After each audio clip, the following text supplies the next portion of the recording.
जय जिनेंद्र प्यारे बच्चों, आज हम आपको कल्पसूत्र के विषय में जानकारी देंगे। कल्पसूत्र जैन धर्म का प्रसिद्ध धार्मिक ग्रंथ है, जिसको प्रत्येक वर्ष पर्युषण पर्व की आराधना के दौरान अंतिम 5 दिनों तक पढ़ा सुना जाता है। प्रभु महावीर की 7वीं पाठ परंपरा में अंतिम 14 पूर्वधर महर्षि श्री भद्रबाहु जी महाराज हुए हैं। उन्होंने 9वें पूर्व में से उद्धरण करके श्री दशाश्रुत स्कंद नामक छेद सूत्र के 8वें अध्याय के रूप में श्री कल्पसूत्र जी की रचना की है।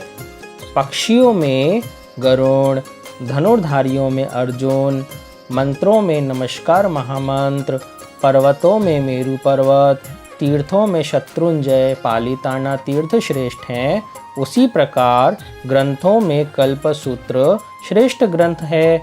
संयम मार्ग में प्रवृत्ति करने वाले जिसमें समर्थ बनते हैं उसे कल्प कहते हैं, और उस कल्प की निरूपणा करने वाला शास्त्र कल्पसूत्र कहलाता है।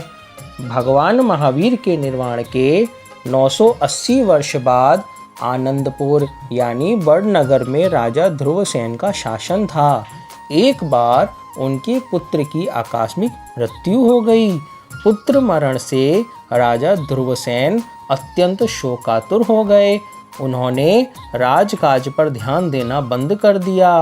राजा को पुत्र शोक से निकालने एवं संघ के कल्याण के लिए सर्वप्रथम चतुर्विध संघ की उपस्थिति में कल्पसूत्र ग्रंथ का वाचन प्रारंभ हुआ।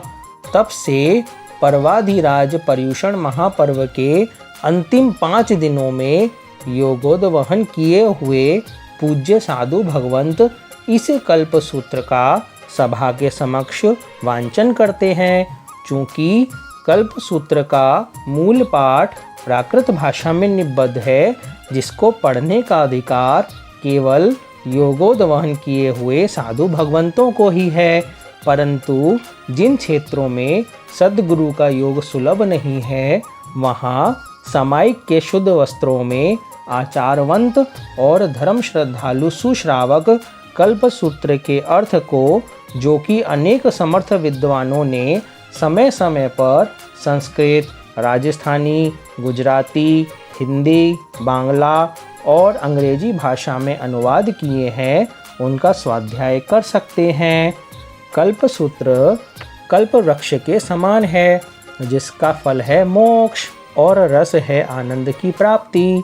जिस सूत्र का वर्णन केवल ज्ञान द्वारा हजारों जीवाओं के द्वारा आजीवन करें तो भी संपूर्ण नहीं होता, ऐसा कल्पसूत्र 21 बार सश्रद्ध मन एवं अन्य समस्त उचित योग्य क्रियाओं के साथ श्रवण करने से 7-8 भव में मोक्ष की प्राप्ति निश्चित है। जय जिनेंद्र।